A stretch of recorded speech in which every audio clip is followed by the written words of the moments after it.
ఈజీగా తయారైంది దోసలో మసాలా. ఈరోజు చెప్పబోతున్నాను, చూడండి. హోటల్ టేస్ట్ వస్తుందండి ఇలా చేస్తేను. నేను చెప్పిన ట్రిక్ చెయ్యండి, హోటల్ టేస్ట్ వస్తుంది. ఇంట్లో ఎంతో ఈజీగా చేసుకోవచ్చు.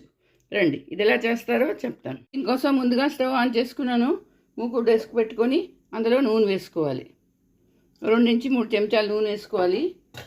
నూనె కొంచెం కాగగానే చూడండి, మినపప్పు, ఆవాలు, శనగపప్పు, ఎవరు చెప్పరు, ఇది సోంపు. ఇది కొంచెం వేసారనుకోండి కూర చాలా టేస్టీగా వస్తుంది. ఇవి ఇందులో వేసేసుకోవాలి. సోంపు వేస్తే మీకు ఎవరు చెప్పరు హోటల్ వాళ్ళు, కానీ హోటల్ టేస్ట్ వస్తుంది. కొంచెం ఆవాలు చిట్పట్లాడాలి.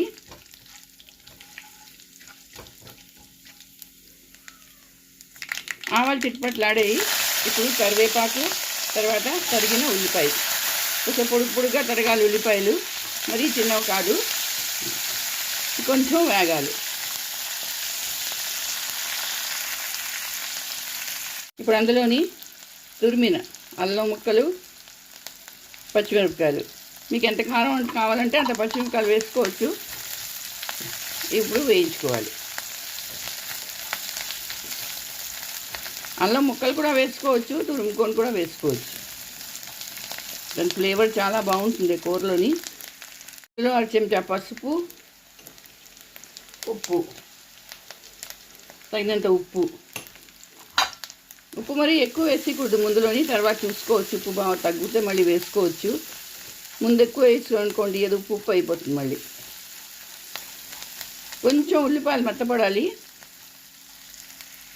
మెత్తపడిపోయి ఇప్పుడు ఉడకపెట్టిన దుంపలు ఇది వేసుకోవాలి. వేసుకొని కలుపుకోవాలి. ఇందులో హోటల్ వాళ్ళు ఏం చేస్తారంటే బఠానీలు, ఉడకపెట్టిన బఠానీలు కూడా కలుపుతారు. అది బాగుంటుంది.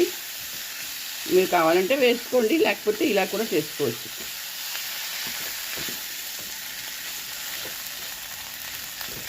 ఇందులో నీళ్ళు పోసే అవసరం లేదండి, ఇలా పొడి పొడిగానే బాగుంటుంది.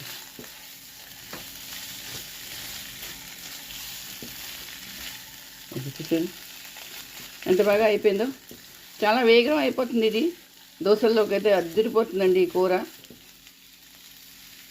రెడీ అయిపోయింది చూసారా. ఇప్పుడు నేను బౌల్లోకి తీసుకుంటాను.